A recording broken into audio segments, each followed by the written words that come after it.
The English Constitution by Walter Bagehot. The House of Lords, Part 1. In my last essay, I showed that it was possible for a constitutional monarch to be, when occasion served, of first-rate use both at the outset and during the continuance of an administration, but that, in matter of fact, it was not likely that he would be useful.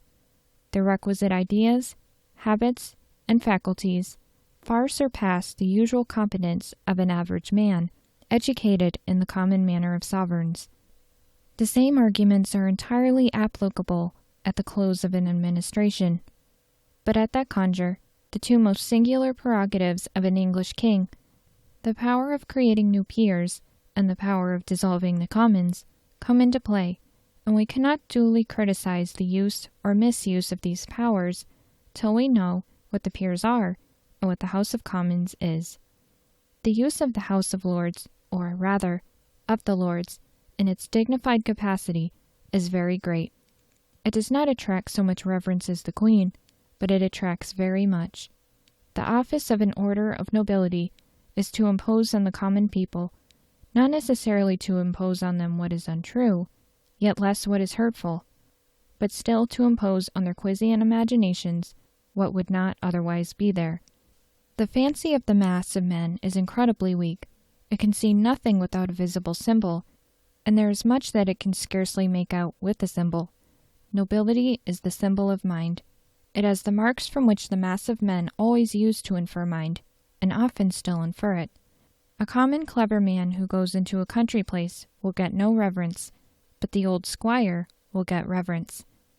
Even after he is insolvent, when everyone knows that his ruin is but a question of time, he will get 5 times as much respect from the common peasantry as the newly made rich man who sits beside him.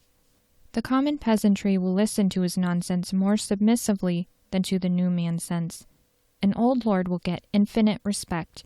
His very existence is so far useful that it awakens the sensation of obedience to a sort of mind in the coarse, dull, contracted multitude, who could either appreciate nor perceive any other.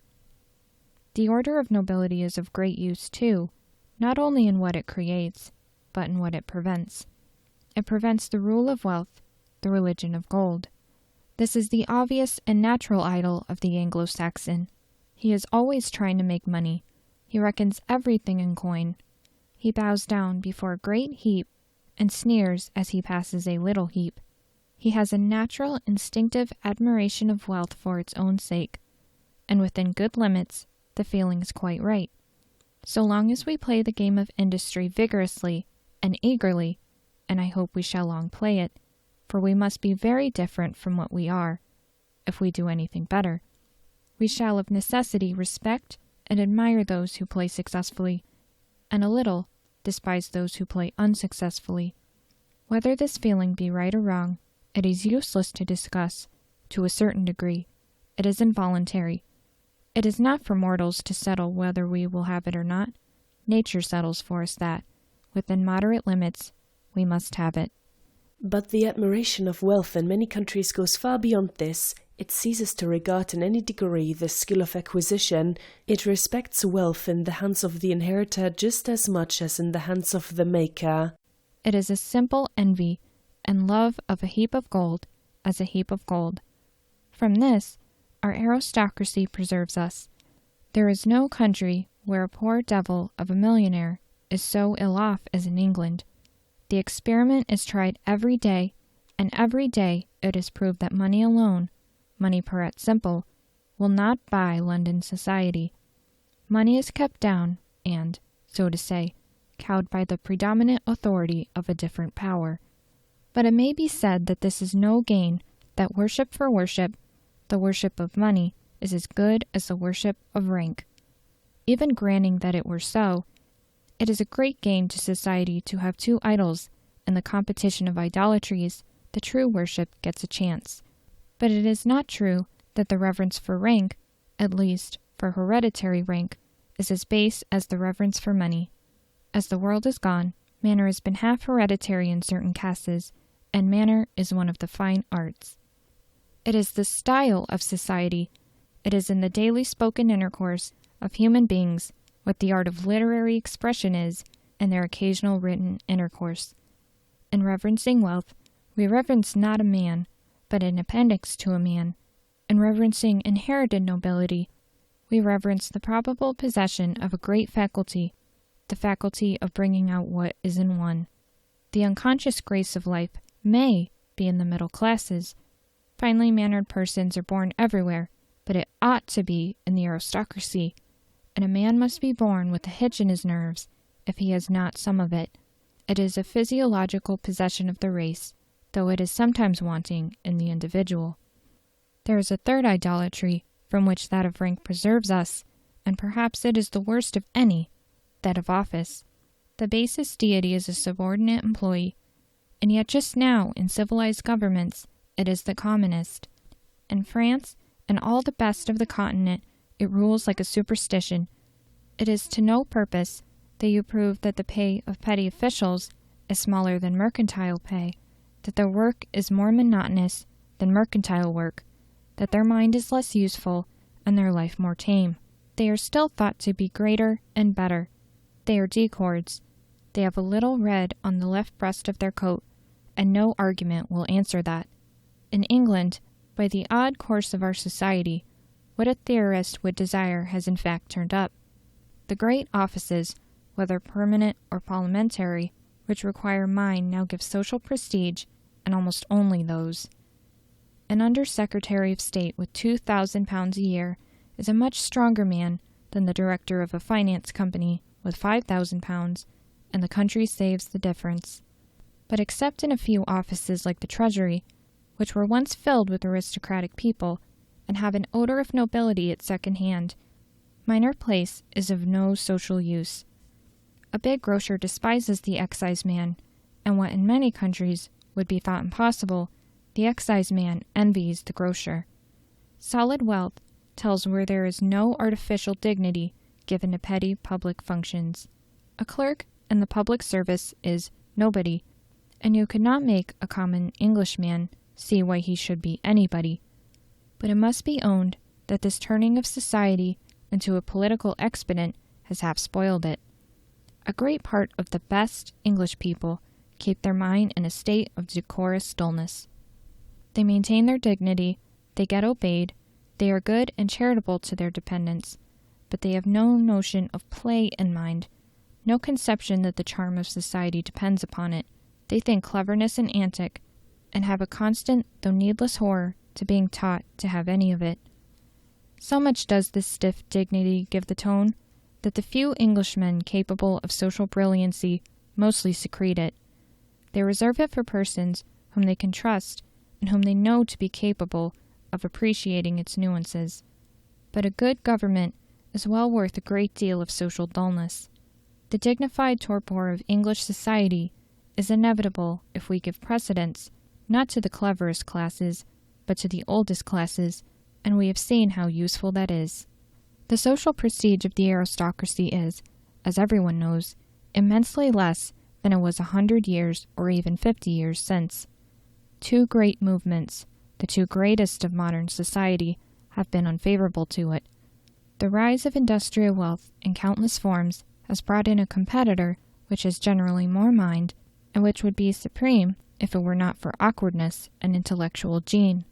Every day, our companies, our railways, our debentures, and our shares tend more and more to multiply these surroundings of the aristocracy, and in time they will hide it. And while this undergrowth has come up, the aristocracy have come down. They have less means of standing out than they used to have. Their power is in their theatrical exhibition and their state. But society is every day becoming less stately. As our great satiatrist has observed, the last Duke of St. David's used to cover the North Road with his carriages, landladies and waiters bowed before him.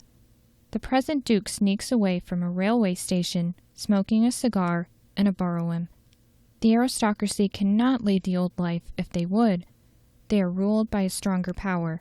They suffer from the tendency of all modern society to raise the average and to lower, comparatively, and perhaps absolutely, to lower the summit. As the picturesqueness, the featureliness of society diminishes, aristocracy loses this single instrument of its peculiar power. If we remember the great reverence which used to be paid to nobility as such, we shall be surprised that the House of Lords as an assembly has always been inferior, that it was always, just as now, not the first but the second of our assemblies. I am not, of course, now speaking of the Middle Ages. I am not dealing with the embryo or the infant form of our Constitution. I am only speaking of its adult form. Take the times of Sir R. Walpole. He was Prime Minister because he managed the House of Commons. He was turned out because he was beaten on an election petition in that House. He ruled England because he ruled that House. Yet the nobility were then the governing power in England. In many districts, the word of some lord was law. The wicked Lord Lowther, as he was called, left a name of terror in Westmoreland during the memory of men now living.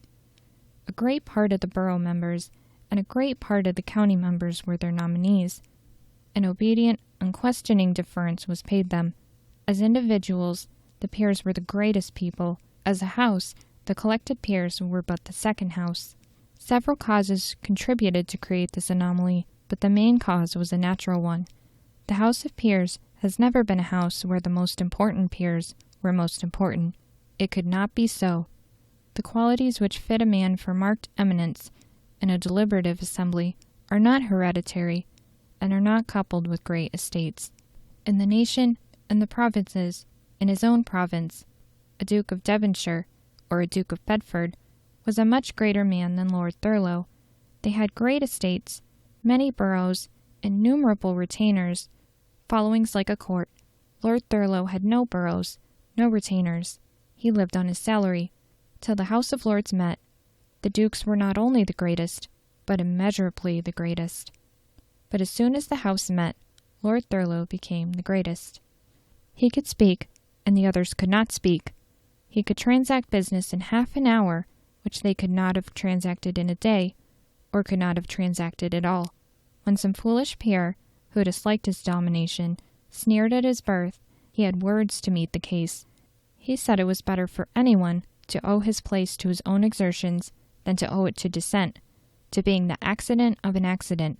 But a house as this could not be pleasant to great noblemen. They could not like to be second in their own assembly, and yet that was their position from age to age, to a lawyer that was of yesterday, whom everyone could remember without briefs, who had talked for hire, who had hungered after 6 and 8 pence. Great peers did not gain glory from the House. On the contrary, they lost glory when they were in the House.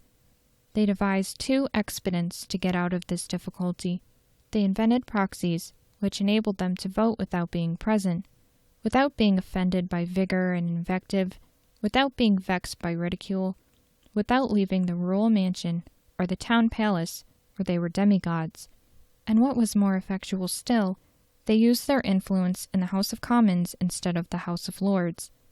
In that indirect manner, a rural potentate, who half returned 2 county members and wholly returned 2 borough members, who perhaps gave seats to members of the government, who possibly seated the leader of the opposition, became a much greater man than by sitting on his own bench in his own house hearing a chancellor talk. The House of Lords was a second-rate force, even when the peers were a first-rate force, because the greatest peers, those who had the greatest social importance, did not care for their own house, or like it, but gained great part of their political power by a hidden but potent influence in the competing house. When we cease to look at the House of Lords under its dignified aspect, and come to regard it under its strictly useful aspect, we find the literary theory of the English Constitution wholly wrong as usual. This theory says that the House of Lords is a coordinate estate of the realm, of equal rank with the House of Commons, that it is the aristocratic branch, just as the Commons is the popular branch, and that by the principle of our Constitution, the aristocratic branch has equal authority with the popular branch. So utterly false is this doctrine that it is a remarkable peculiarity, a capital excellence of the British Constitution, that it contains a sort of upper house, which is not of equal authority to the lower house, yet still has some authority. The evil of 2 equal houses of distinct natures is obvious. Each house can stop all legislation and yet some legislation may be necessary. At this moment, we have the best instance of this which could be conceived. The upper house of our Victorian Constitution, representing the rich wool growers, has disagreed with the lower assembly, and most business is suspended. But for a most curious stratagem, the machine of government would stand still. Most constitutions have committed this blunder. The two most remarkable republican institutions in the world commit it. In both the American and the Swiss constitutions, the upper house has as much authority as the second. It could produce the maximum of impediment, the deadlock, if it liked. If it does not do so, it is owing not to the goodness of the legal constitution, but to the discreetness of the members of the chamber. In both these constitutions, this dangerous division is defended by a peculiar doctrine with which I have nothing to do now. It is said that there must be in a federal government some institution, some authority, some body possessing a veto, in which the separate states composing the federation are all equal. I confess this doctrine has to me no self-evidence, and it is assumed, but not proved. The state of Delaware is not equal in power or influence to the state of New York, and you cannot make it so by giving it an equal veto in an upper chamber. The history of such an institution is indeed most natural. A little state will like, and must like, to see some token, some memorial mark of its old independence preserved in the Constitution, by which that independence is extinguished. But it is one thing for an institution to be natural, and another for it to be expedient. If indeed it be that a federal government compels the erection of an upper chamber of conclusive and coordinate authority, it is one more in addition to the many other inherent defects of that kind of government. It may be necessary to have the blemish, but it is a blemish just as much. There ought to be in every constitution an available authority somewhere. The sovereign power must become it able, and the English have made it so. The House of Lords, at the passing of the Reform Act of 1832, was as unwilling to concur with the House of Commons as the upper chamber of Victoria to concur with the lower chamber, but it did concur. The Crown has the authority to create new peers, and the King of the day has promised the ministry of the day to create them. The House of Lords did not like the precedent, and they passed the bill. The power was not used, but its existence was as useful as its energy, just as the knowledge that as men can strike makes a master yield in order that they may not strike. So the knowledge that their house could be swamped at the will of the king, at the will of the people, made the Lords yield to the people. From the Reform Act, the function of the House of Lords has been altered in English history. Before that act, it was, if not a directing chamber, at least a chamber of directors. The leading nobles, who had most influence in the Commons, and swayed in the Commons, sat there.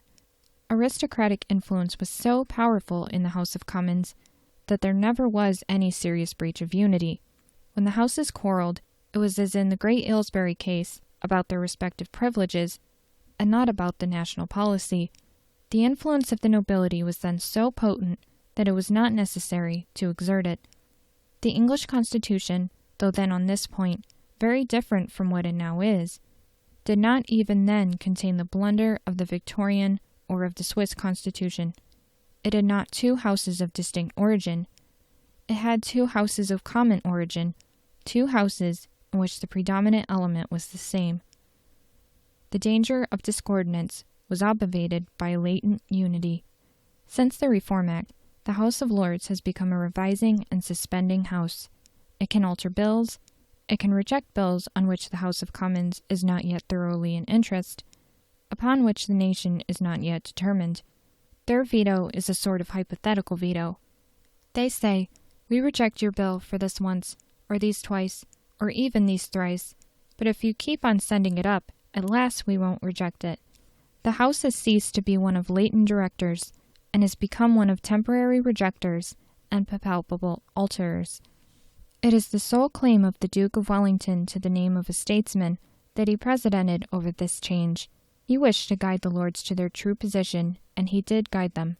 In 1846, in the crisis of the Corn Law struggle, and when it was a question whether the House of Lords should resist or yield, he wrote a very curious letter to the late Lord Derby.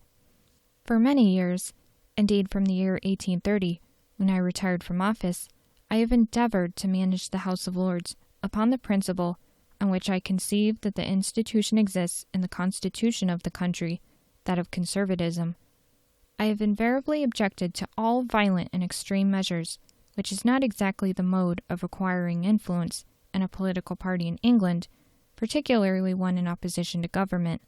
I have invariably supported government in Parliament upon important occasions, and have always exercised my personal influence to prevent the mischief of anything like a difference or division between the two houses, of which there are some remarkable instances to which I will advert here, as they will tend to show you the nature of my management, and possibly, in some degree, account for the extraordinary power which I have for so many years exercised without the apparent claim to it. Upon finding the difficulties in which the late King William was involved by a promise made to create peers, the number, I believe, indefinite, I determined myself, and I prevailed upon others, the number very large, to be absent from the House in the discussion of the late stages of the Reform Bill, after the negotiations had failed for the formation of a new administration. This course gave at the time great dissatisfaction to the party, notwithstanding that I believe it saved the existence of the House of Lords at the time and the constitution of the country. Subsequently, throughout the period from 1835 to 1841, I prevailed upon the House of Lords to depart from many principles and systems which they as well I had adopted and voted on Irish tithes, Irish corporations, and other measures, much to the vexation and annoyance of many. But I recollect one particular measure, the union of the provinces of Upper and Lower Canada, in the early stages of which I had spoken in opposition to the measure and had protested against it, and in the last stages of it I prevailed upon the House to agree to and pass it, in order to avoid the injury to the public interests of a dispute between the Houses upon a question of such importance. Then I supported the measures of the government and protected the servant of the government, Captain Elliot, in China, all of which tended to weaken my influence with some of the party. Others, possibly a majority, might have approved of the course which I took. It was at the same time well known that from the commencement, at least, of Lord Melbourne's government, I was in constant communication with it, upon all military matters, whether occurring at home or abroad, at all events, but likewise among many others. All this tended, of course, to diminish my influence in the Conservative party, while it tended essentially to the ease and satisfaction of the sovereign and to the maintenance of good order. At length came the resignation of the government by Sir Robert Peel in the month of December last, and the Queen desiring Lord John Russell to form an administration. On the 12th of December, the Queen wrote to me the letter of which I enclosed the copy, and the copy of my answer of the same date, of which it appears that you have never seen copies, although I communicated them immediately to Sir Robert Peel. It was impossible for me to act otherwise than is indicated in my letter to the Queen. I am the servant of the Crown and people. I have been paid and rewarded, and consider myself retained, and that I can't do otherwise than serve as required, when I can do so without dishonor, that is to say, as long as I have health and strength to enable me to serve. But it is obvious that there is, and there must be, an end of all connection and counsel between party and me. I might with consistency, and some may think that I ought to have declined to belong to Sir Robert Peel's cabinet on the night of the 20th of December, but my opinion is that if I had, Sir Robert Peel's government would not have been framed, though we should have had, and in office next morning. But, at all events, it is quite obvious that when that arrangement comes, which sooner or later must come, there must be an end to all influence on my part over the Conservative party, if I should be so indiscreet as to attempt to exercise any. You will see, therefore, that the stage is quite clear for you, and that you need not apprehend the consequences of differing in opinion from me when you enter upon it, as in truth I have, by my letter to the Queen of the 12th of December, put an end to the connection between the party and me, when the party will be in opposition to Her Majesty's government. My opinion is that the great object of all is that you should assume the station and exercise the influence which I have so long exercised in the House of Lords. The question is, how is that object to be attained? by guiding their opinion and decision, or by following it. You will see that I have endeavored to guide their opinion, and have succeeded upon some most remarkable occasions, but it has been by a good deal of management. Upon the important occasion and question now before the House, I propose to endeavor to induce them to avoid to involve the country in the additional difficulties of a difference of opinion, possibly a dispute between the Houses, on a question in the decision of which it has been frequently asserted that their lordships had a personal interest, which assertion, however false as affecting each of them personally, could not be denied as affecting the proprietors of land in general. I am aware of the difficulty, but I don't despair of carrying the bill through. You must be the best judge of the course which you ought to take, and of the course most likely to consolate the confidence of the House of Lords. My opinion is that you should advise the House to vote that which would tend most to the public order, and would be most beneficial to the immediate interests of the country. End of section 11.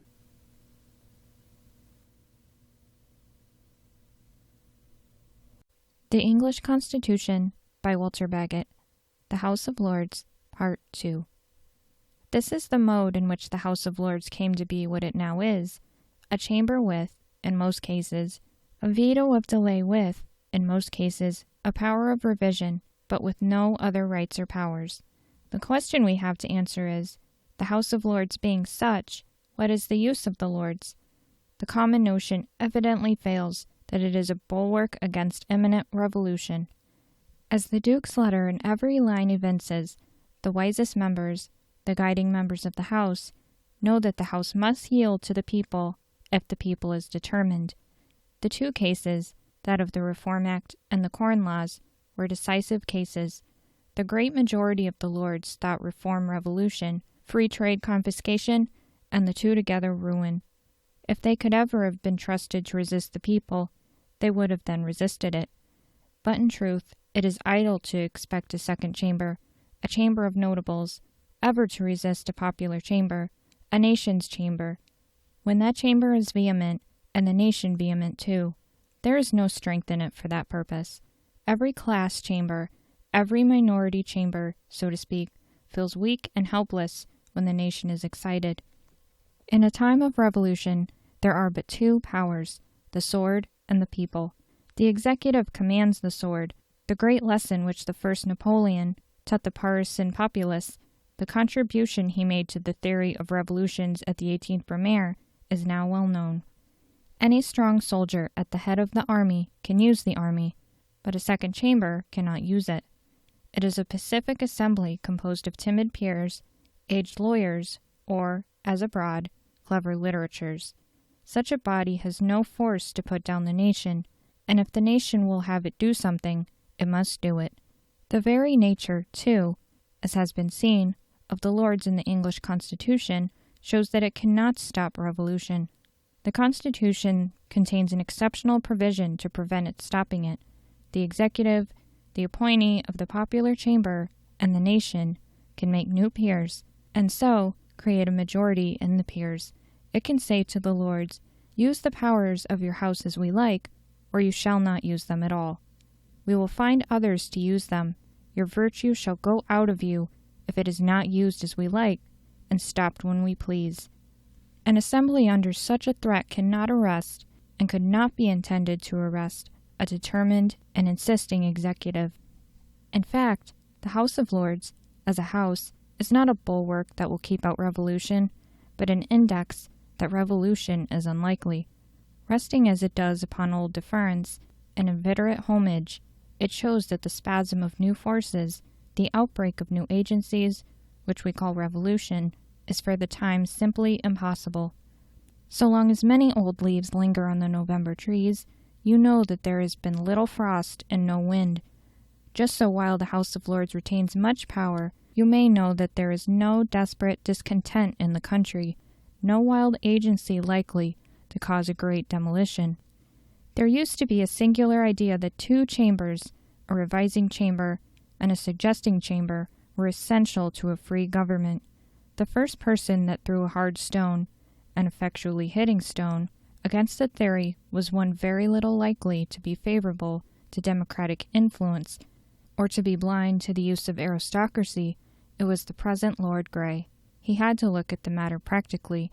He was the first great colonial minister of England who ever set himself to introduce representative institutions into all her capable colonies, and the difficulty stared him in the face that in those colonies were hardly enough good people for one assembly, and not near good enough people for two assemblies. It happened, and most naturally happened, that a second assembly was mischievous. The second assembly was either the nominee of the crown, which in such places naturally allied itself with better instructed minds, or was elected by people with a higher property qualification, some peculiarly well-judging people. Both these choosers choose the best men in the colony and put them into the second assembly, but thus the popular assembly was left without those best men. The popular assembly was denuded of those guides and those leaders who would have led and guided it best. Those superior men were put aside to talk to one another, and perhaps dispute with one another. They were a concentrated instance of high but neutralized forces. They wished to do good, but they could do nothing. The lower house, with all the best people in the colony extracted, did what it liked. The democracy was strengthened rather than weakened by the isolation of its best opponents in a weak position. As soon as experience had shown this, or seemed to show it, the theory that two chambers were essential to a good and free government vanished away. With the perfect lower house, it is certain that an upper house would be scarcely of any value. If we had an ideal House of Commons perfectly representing the nation, always moderate, never passionate, abounding in men of leisure, never omitting the slow and steady forms necessary for good consideration, it is certain that we should not need a higher chamber. The work would be done so well that we should not want anyone to look over or revise it, and whatever is unnecessary in government is pernicious. Human life makes so much complexity necessary that an artificial addition is sure to do harm. You cannot tell where the needless bit of machinery will catch and clog the 100 needful wheels, but the chances are conclusive that it will impede them somewhere, so nice are they and so delicate. But though beside an ideal House of Commons the Lords would be unnecessary, and therefore pernicious, beside the actual House a revising and leisured legislator is extremely useful, if not quite necessary. At present, the chance majorities on minor questions in the House of Commons are subject to no effectual control. The nation never attends to any but the principal matters of policy and state. Upon these, it forms that rude, rough, ruling judgment which we call public opinion, but upon other things it does not think at all, and it would be useless for it to think. It is not the materials for forming a judgment, the detail of bills, the instrumental part of policy, the latent part of legislation are wholly out of its way. It knows nothing about them, and could not find time nor labor for the careful investigation by which alone they can be apprehended. A casual majority of the House of Commons has therefore dominant power. It can legislate as it wishes, and although the whole House of Commons, upon great subjects, very fairly represents public opinion, and though its judgment upon minor questions is, for some secret excellencies in its composition, remarkably sound and good, yet, like all similar assemblies, it is subject to the sudden action of selfish combinations. There are said to be 200 members for the railways in the present Parliament.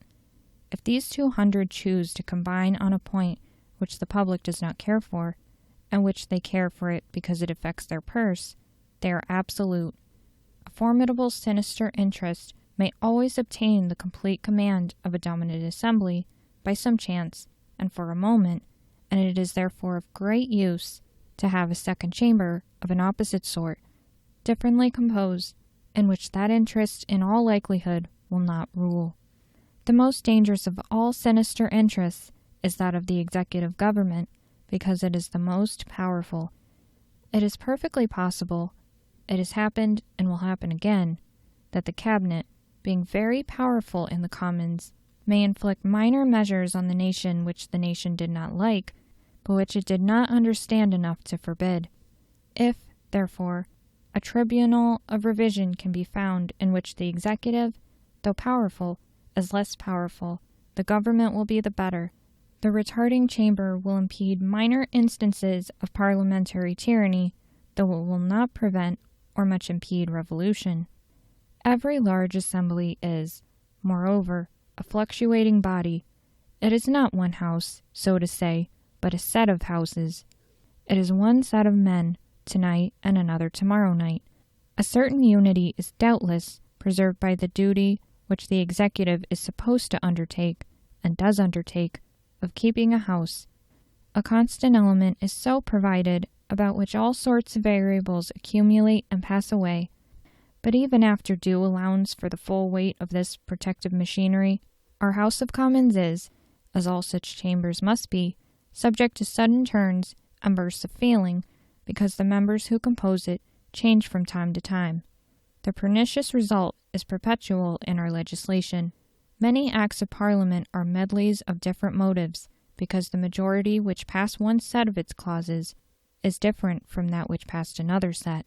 But the greatest defect of the House of Commons is that it has no leisure. The life of the House is the worst of all lives, a life of distracting routine. It has an amount of business brought before it such as no similar assembly ever has had. The British Empire is a miscellaneous aggregate, and each bit of the aggregate brings its bit of business to the House of Commons. It is India one day and Jamaica the next, and then China, and then Schleswig-Holstein. Our legislation touches on all subjects because our country contains all ingredients. The mere questions which are asked of the ministers run over half human affairs, the private bill acts. The mere privilegia of our government, subordinate as they ought to be, probably give the House of Commons more absolute work than the whole business, both national and private, of any other assembly which has ever sat. The whole scene is so encumbered with changing business that it is hard to keep your head in it. Whatever, too, may be the case hereafter, when a better system has been struck out, at present the House does all the work of legislation, all the detail, and all the clauses itself. One of the most helpless exhibitions of helpless ingenuity and a wasted mind is a committee of the whole House on a bill of many clauses which eager enemies are trying to spoil and various friends are trying to mend. An Act of Parliament is at least as complex as a marriage settlement, and it is made much as a settlement would be if it were left to the vote and settled by the major part of persons concerned, including the unborn children. There is an advocate for every interest, and every interest clamors for every advantage. The executive government, by means of its disciplined forces, and the few invaluable members who sit and think, preserves some sort of unity, but the result is very imperfect. The best test of a machine is the work it turns out. Let anyone who knows what legal documents ought to be read first a will he has just been making and then an Act of Parliament. He will certainly say, I would have dismissed my attorney if he had done my business as the legislator has done the nation's business. While the House of Commons is what it is, a good revising, regulating, and retarding House would be a benefit of great magnitude. But is the House of Lords such a chamber? Does it do this work? This is almost an undiscussed question. The House of Lords, for 30 years at least, has been in popular discussion and accepted matter. Popular passion has not crossed the path, and no vivid imagination has been excited to clear the matter up. The House of Lords has the greatest merit by which such a chamber can have. It is possible. It is incredibly difficult to get a revising assembly, because it is difficult to find a class of respected revisers. A federal Senate, a second House, which represents state unity, has this advantage. It embodies a feeling at the root of society, a feeling which is older than complicated politics, which is stronger 1,000 times over than common political feelings, the local feeling. My shirt, said the Swiss state-right patriot, is dearer to me than my coat. Every state in the American Union would feel that disrespect to the Senate was disrespect to itself. Accordingly, the Senate is respected, whatever may be the merits or demerits of its action, it can act. It is real, independent, and efficient. But in common governments, it is fatally difficult to make an unpopular entity powerful in a popular government. It is almost the same thing to say that the House of Lords is independent. It would not be powerful, it would not be possible, unless it were known to be independent. The Lords are in several respects more independent than the Commons. Their judgment may not be so good a judgment, but it is empathetically their own judgment. The House of Lords as a body is accessible to no social bribe. And this, in our day, is no light matter. Many members of the House of Commons, who are to be influenced by no other manner of corruption, are much influenced by this, its most insidious sort. The conductors of the press and the writers for it are worse, at least the more influential, who come near the temptation, for position, as they call it, for a certain intimacy with the aristocracy. Some of them would do almost anything and say almost anything. But the lords are those who give social bribes, and not those who take them. They are above corruption because they are the corruptors. They have no constituency to fear or wheedle. They have the best means of forming a disinterested and cool judgment of any class in the country. They have, too, leisure to form it. They have no occupations to distract them, which are worth the name. Field sports are but playthings, though some lords put an Englishman's seriousness into them. Few Englishmen can bury themselves in science or literature, and the aristocracy have less, perhaps, of that impetus than the middle classes. Society is too correct and dull to be an occupation, as in other times and ages it has been. The aristocracy live in the fear of the middle classes, of the grocer and the merchant. They dare not frame a society of enjoyment as the French aristocracy once formed it. Politics are the only occupation appear as worth the name. He may pursue them undistractedly. The House of Lords, besides independence to revise judicially and position to revise effectually, has leisure to revise intellectually.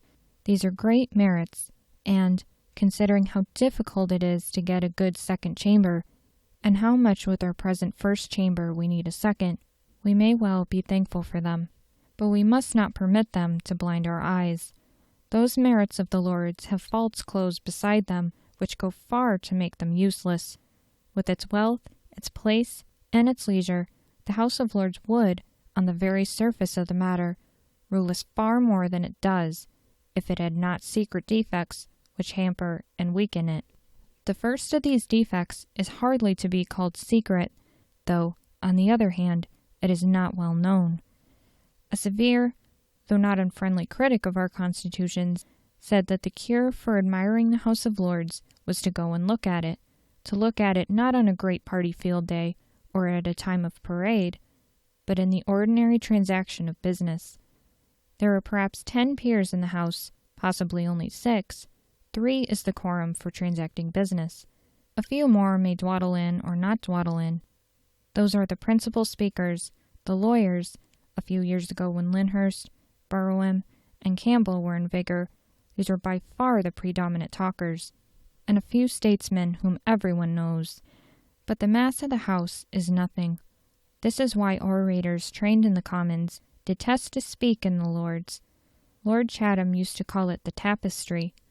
The House of Commons is a scene of life, if it ever was a scene of life. Every member in the throng, every atom in the medley, has his own objects, good or bad, his own purposes, great or petty, his own notions, such as they are, of what ought to be. There is a motley confluence of vigorous elements, but the result is one and good. There is a feeling of the House, a sense of the House, and no one who knows anything of it can despise it. A very shrewd man of the world went so far as to say that the House of Commons has far more sense than anyone in it. But there is no such sense in the House of Lords, because there is no life. The lower chamber is a chamber of eager politicians, the upper, to say the least, of not eager ones. This apathy is not, indeed, as great as the outside show would indicate. The committees of the Lords, as is well known, do a great deal of work and do it very well, and such as it is, the apathy is very natural. A house composed of rich men who can vote by proxy without coming will not come very much. Footnote. In accordance with the recent resolution of the House of Lords, proxies are now disused. Note to second edition, end of footnote. But after every abatement, the real indifference to their duties of most peers is a great defect, and the apparent indifference is a dangerous defect. As far as politics go, there is profound truth in Lord Chesterfield's axiom that the world must judge of you by what you seem, not by what you are. The world knows what you seem, it does not know what you are. An assembly, a revising assembly especially, which does not assemble, which looks as if it does not care how it revises, is defective in a main political ingredient. It may be of use, but it will hardly convince mankind that it is so. The next defect is even more serious. It affects not simply the apparent work of the House of Lords, but the real work. For a revising legislator, it is uniformly made up. Errors of various kinds, but the Constitution of the House of Lords only guards against a single error, that of too quick change. The Lords, leaving out a few lawyers and a few outcasts, are all landowners of more or less wealth. They all have more or less the opinions, the merits, the faults of that one class. They revise legislation, as far as they do revise it, exclusively according to the supposed interests, the predominant feelings, the inherited opinions of that class. Since the Reform Act, this uniformity of tendency has been very evident. The Lords have felt, it would be harsh to say hostile, but still dubious as to the new legislation. There was a spirit in it alien to their spirit, and which, when they could, they have tried to cast out. That spirit is what have been termed the modern spirit. It is not easy to concentrate its essence in a phrase. It lives in our life, animates our actions, suggests our thoughts. We all know what it means, though it would take an essay to limit it and define it. To this the Lords object, wherever it is concerned. They are not impartial revisers, but biased revisers. The singleness of composition would be no fault. It would be, or might be, even a merit, if the criticism of the House of Lords, though a suspicious criticism, were yet a criticism of great understanding. The characteristic legislation of every age must have characteristic defects. It is the outcome of a character, of necessity faulty and limited. It must mistake some kind of things, it must overlook some other. If we could get hold of a complemental critic, a critic who saw what the age did not see, and who saw rightly what the age mistook, we should have a critic of inestimable value. But is the House of Lords that critic? Can it be said that its unfriendliness to the legislation of the age is founded on a perception of what the age does not see, and a rectified perception of what the age does see? The most extreme partisan, the most warm admirer of the Lords, it of fair and tempered mind, cannot say so. The evidence is too strong. On free trade, for example, no one can doubt that the Lords, in opinion, and what they wished to do, and would have done, if they had acted on their own minds, were utterly wrong. This is the clearest test of the modern spirit. It is easier here to be sure it is right than elsewhere. Commerce is like war. Its result is patient. Do you make money, or do you not make it? There is as little appeal from figures as from battle. Now no one can doubt that England is a great deal better off because of free trade, that it has more money, and that its money is diffused, more as we should wish it diffused. In the one case in which we can unanswerably test the modern spirit, it was right, and the W.S. Upper House, the house which would have rejected it, if possible, was wrong. There is another reason. The House of Lords, being an hereditary chamber, cannot be of more than common ability. It may contain, it almost always has contained, it almost always will contain, extraordinary men. But its average-born lawmakers cannot be extraordinary. Being a set of eldest sons picked out by chance in history, it cannot be very wise. It would be a standing miracle if such a chamber possessed a knowledge of its age superior to the other men of the age. If it possessed a superior and supplemental knowledge, if it discerned what they did not discern, and saw truly that which they saw, indeed, but saw untruly. End of section 12.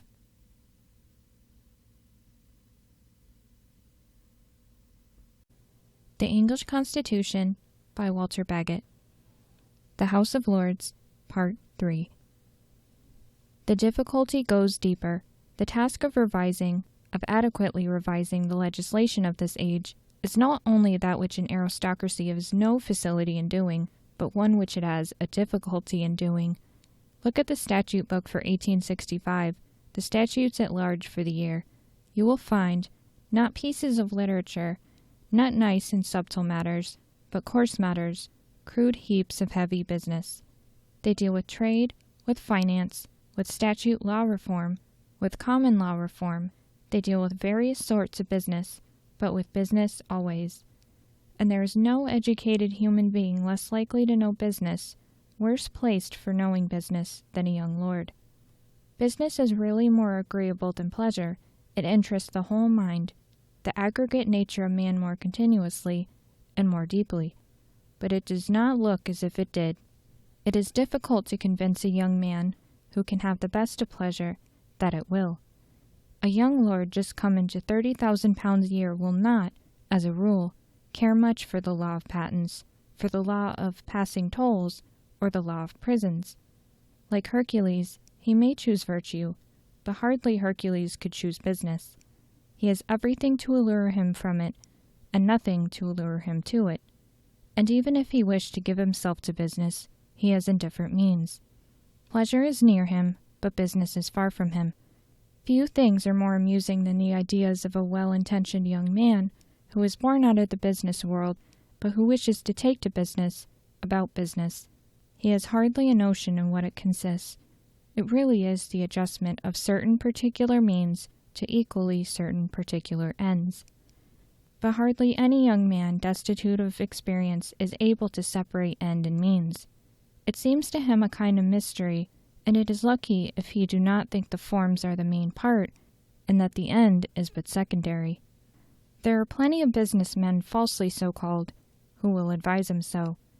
The subject seems a kind of maze. What would you recommend me to read? The nice youth asks, and it is impossible to explain to him that reading has nothing to do with it, that he has not yet the original ideas in his mind to read about, that administration is an art, as painting is an art, and that no book can teach the practice of either. Formerly, this defect in the aristocracy was hidden by their own advantages. Being the only class at ease for money and cultivated in mind, they were without competition, and though they might not be, as a rule, and extraordinary ability accepted, excellent in state business, they were the best that could be had. Even in old times, however, they sheltered themselves from the greater pressure of coursework. They appointed a manager, a Peel or a Walpole, anything but an aristocrat in manner or in nature, to act for them or manage for them. But now a class is coming up trained to thought, full of money, and yet trained to business. As I write, 2 members of this class have been appointed to stations considerable in themselves, and sure to lead, if anything is sure in politics, to the cabinet and power. This is the class of highly cultivated men of business who, after a few years, are able to leave business and begin ambition. As yet these men are few in public life, because they do not know their own strength. It is like Columbus and the egg once again. A few original men will show it can be done, and then a crowd of common men will follow. These men know business partly from tradition, and this is much. There are university families who talk of fellowships, and who invest their children's ability in Latin verses, as soon as they discover it. There used to be Indian families of the same sort, and will probably be again when the competitive system has had time to foster a new breed. Just so there are business families to whom all that concerns money, all that concerns administration, is as familiar as the air they breathe. All Americans, it has been said, know business. It is in the air of their country. Just so certain classes know business here, and a lord can hardly know it. It is as great a difficulty to learn business in a palace as it is to learn agriculture in a park. To one kind of business, indeed, this doctrine does not apply. There is one kind of business in which our aristocracy have still, and are likely to retain long, a certain advantage. This is the business of diplomacy. Napoleon, who knew men well, would never, if he could help it, employ men of the Revolution in missions to the old courts. He said, they spoke to no one, and no one spoke to them, and so they sent home no information. The reason is obvious. The old-world diplomacy of Europe was largely carried on in drawing rooms, and, to a great extent, of necessity still is so. Nations touch at their summit. It is always the highest class which travels most, knows most of foreign nations, has the least of the territorial sectarianism which call itself patriotism, and is often thought to be so. Even here, indeed, in England, the new trade class is in real merit equal to the aristocracy. Their knowledge of foreign things is as great, and their contact with them often more. But, notwithstanding, the new race is not as serviceable for diplomacy as the old race. An ambassador is not simply an agent, he is also a spectacle. He is sent abroad for show, as well as for substance. He is to represent the Queen among foreign courts and foreign sovereigns. An aristocracy is in its nature better suited to such work. It is trained to the theatrical part of life. It is fit for that, if it is fit for anything. But, with this exception, an aristocracy is necessarily inferior in business to the classes nearer business, and it is not, therefore, a suitable class, if we had our choice of classes, out of which to frame a chamber for revising matters of business. It is indeed a singular example how natural business is to the English race, that the House of Lords works as well as it does. The common appearance of the whole House is a jest, a dangerous anomaly, which Mr. Bright will sometimes use, but a great deal of substantial work is done in committees, and often very well done. The great majority of the peers do none of their appointed work, and could do none of it, but a minority never so large and never so earnest in this age, do it and do it well. Still no one, who examines the matter without prejudice, can say that the work is done perfectly. In a country so rich in mind as England, far more intellectual power can be, and ought to be, applied to the revision of our laws. And not only does the House of Lords do its work imperfectly, but often, at least, it does it timidly. Being only a section of the nation, it is afraid of the nation. Having been used for years and years on the greatest matters to act contrary to its own judgment, it hardly knows when to act on that judgment. The depressing languor with which it damps an earnest young peer is at times ridiculous. When the corn laws are gone, and the rotten boroughs, why tease about Clause 9, and the bill to regulate cotton factories, is the latent thought of many peers. A word from the leaders, from the Duke, or Lord Derby, or Lord Lyndhurst, will rouse on any matters the sleeping energies, but most lords are feeble and forlorn. These grave defects would have been at once lessened, and in the course of years nearly effaced, if the House of Lords had not resisted the proposal of Lord Palmerston's first government to create peers for life. The expedient was almost perfect. The difficulty of reforming an old institution like the House of Lords is necessarily great. Its possibility rests on continuous caste and ancient deference. And if you begin to agitate about it, to bawl at meetings about it, that deference is gone, its particular charm lost, its reserved sanctity gone. But, by an odd fatality, there was in the recesses of the Constitution an old prerogative which would have rendered agitation needless, which would have effected, without agitation, all that agitation could have effected. Lord Palmerston was, now that he is dead, and his memory can be calmly viewed, as firm a friend to an aristocracy, as thorough an aristocrat, as any in England, yet he proposed to use that power. If the House of Lords had still been under the rule of the Duke of Wellington, perhaps they would have acquiesced. The Duke would not, indeed, have reflected on all the considerations which a philosophic statesman would have set out before him, but he would have been brought out right by one of his peculiarities. He disliked, above all things, to oppose the crown. At a great crisis, at the crisis of the Corn Laws, what he considered was not what other people were thinking of. The economical issue under discussion, the welfare of the country hanging in the balance, but the Queen's ease. He thought the Crown so superior a part in the Constitution that, even on vital occasions, he looked solely, or said he looked solely, to the momentary comfort of the present sovereign. He never was comfortable in opposing a conspicuous act of the Crown. It is very likely that, if the Duke had still been President of the House of Lords, they would have permitted the Crown to prevail in its well-chosen scheme. But the Duke was dead, and his authority, or some of it, had fallen to a very different person. Lord Lyndhurst had many great qualities. He had a splendid intellect, as great a faculty of finding truth as anyone in his generation, but he had no love of truth. With this great faculty of finding truth, he was a believer in error, in what his own party now admit to be error, all his life through. He could have found the truth as a statesman, as he found it when a judge, but he never did find it. He never looked for it. He was a great partisan, and he applied a capacity of argument and a faculty of intellectual argument rarely equaled to support the tenets of his party. The proposal to create life peers was proposed by the antagonistic party, was at the moment likely to injure his own party. To him, this was a great opportunity. The speech he delivered on that occasion lives in the memory of those who heard it. His eyes did not at the time let him read, so he repeated by memory, and quite accurately, all the black-letter authorities bearing on the question. So great an intellectual effort has rarely been seen in an English assembly. But the result was deplorable, not by means of his black-letter authorities, but by means of his recognized authority and his vivid impression. He induced the House of Lords to reject the proposition of the government.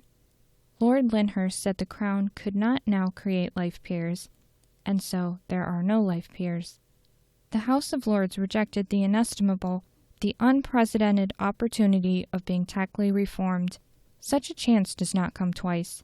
The life peers who would have been then introduced would have been among the first men in the country. Lord Macaulay was to have been among the first. Lord Wensleydale, the most learned and not the least logical of our lawyers, to be the very first.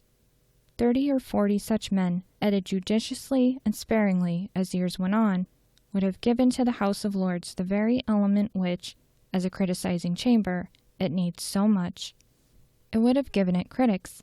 The most accomplished men in each department might then, without irrelevant considerations of family and of fortune, have been added to the chamber of review.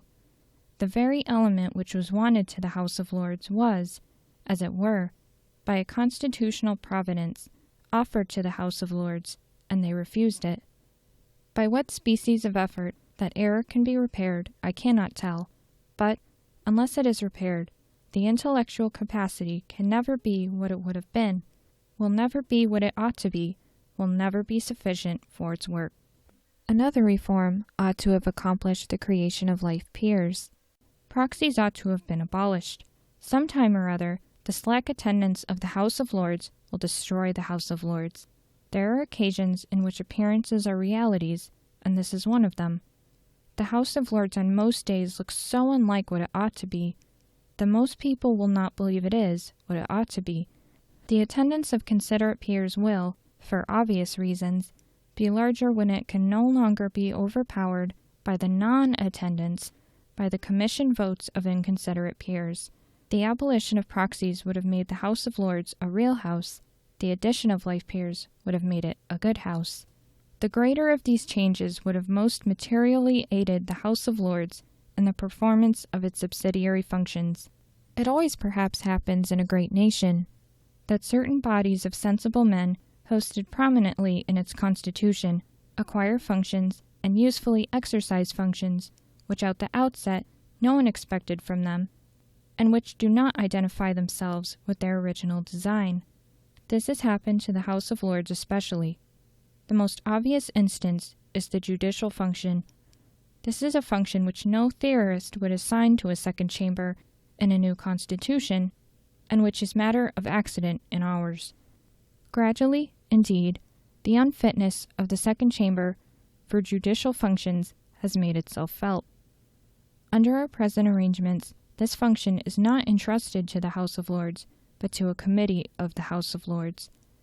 On one occasion only, the trial of O'Connell, the whole House, or some few in the whole House, wished to vote, and they were told they could not, for they would destroy the judicial prerogative. No one, indeed, would venture really to place the judicial function in the chance majorities of a fluctuating assembly. It is so by a sleepy theory, it is not so in living fact. As a legal question, too, it is a matter of grave doubt whether there ought to be two supreme courts in this country, the Judicial Committee of the Privy Council and, what is in fact though not in name, the Judicial Committee of the House of Lords. Up to a very recent time, one committee might decide that a man was sane as to money, and the other committee might decide that he was insane as to land. This absurdity has been cured, but the error from which it arose has not been cured, the error of having two supreme courts, to both of which, as time goes on, the same question is sure often enough to be submitted, and each of which is sure every now and then to decide it differently. I do not reckon the judicial function of the House of Lords as one of its true subsidiary functions, first because it does not in fact exercise it, next because I wish to see it in appearance deprived of it. The Supreme Court of the English people ought to be a great conspicuous tribunal, ought to rule all other courts, ought to have no competitor, ought to bring our law into unity, ought not to be hidden beneath the robes of a legislative assembly. The real subsidiary functions of the House of Lords are, unlike its judicial functions, very analogous to its substantial nature. The first is the faculty of criticizing the executive, an assembly in which the mass of the members have nothing to lose, where most have nothing to gain, where everyone has a social position firmly fixed, where no one has a constituency, where hardly anyone cares for the minister of the day, is the very assembly in which to look for, from which to expect, independent criticism, and in matter of fact, we find it. The criticism of the acts of late administrations by Lord Grey have been admirable, but such criticism, to have its full value, should be many-sided. Every man of great ability puts his own mark on his own criticism. It will be full of thought and feeling, but then it is of idiosyncratic thought and feeling. We want many critics of ability and knowledge in the upper house, not equal to Lord Grey, for they would be hard to find, but like Lord Grey. They should resemble him in impartiality, they should resemble him in clearness, they should most of all resemble him in taking a supplemental view of a subject.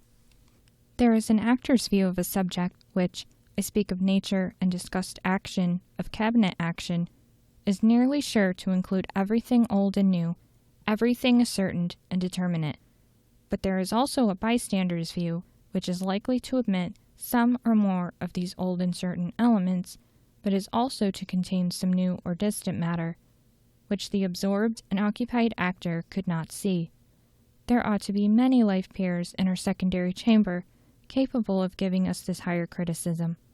I am afraid we shall not soon see them, but as a first step we should learn to wish for them. The second subsidiary action of the House of Lords is even more important, taking the House of Commons, not after possible but most unlikely improvements, but in matter of fact and as it stands, it is overwhelmed with work. The task of managing it falls upon the Cabinet, and that task is very hard. Every member of the Cabinet in the Commons has to attend the House, to contribute by his votes, if not by his voice, to the management of the House. Even in so small a matter as the Education Department, Mr. Lowe, a consummate observer, spoke of the desirability of finding a chief not exposed to the prodigious labor of attending the House of Commons. It is all but necessary that certain members of the Cabinet should be exempt from its toll and untouched by its excitement, but it is also necessary that they should have the power of explaining their views to the nation, of being heard as other people are heard. There are various plans for so doing, which I may discuss a little in speaking of the House of Commons, but so much is evident. The House of Lords, for its own members, attains this object. It gives them a voice. It gives them what no competing plan does give them, position. The leisured members of the Cabinet speak in the Lords with authority and power. They are not administrators with the right to speech, clerks, as is sometimes suggested, brought down to lecture a house, but not to vote in it. But they are the equals of those they speak to. They speak as they like, and reply as they choose. They address the House, not with the bated breath of subordinates, but with the force and dignity of sure rank. Life peers would enable us to use this faculty of our Constitution more freely and more variously. It would give us a larger command of able leisure. It would improve the Lords as a political pulpit, for it would enlarge the list of its select preachers. The danger of the House of Commons is, perhaps, that it will be reformed too rashly. The danger of the House of Lords certainly is that it may never be reformed. Nobody asks that it should be so. It is quite safe against rough destruction, but it is not safe against inward decay. It may lose its veto, as the Crown has lost its veto. If most of its members neglect their duties, if all its members continue to be of one class, and that not quite the best, if its doors are shut against genius that cannot found a family, an ability which has not £5,000 a year, its power will be less year by year, and at last be gone. As so much kingly power is gone, no one knows how. Its danger is not an assassination, but atrophy, not abolition, but decline. End of section 13.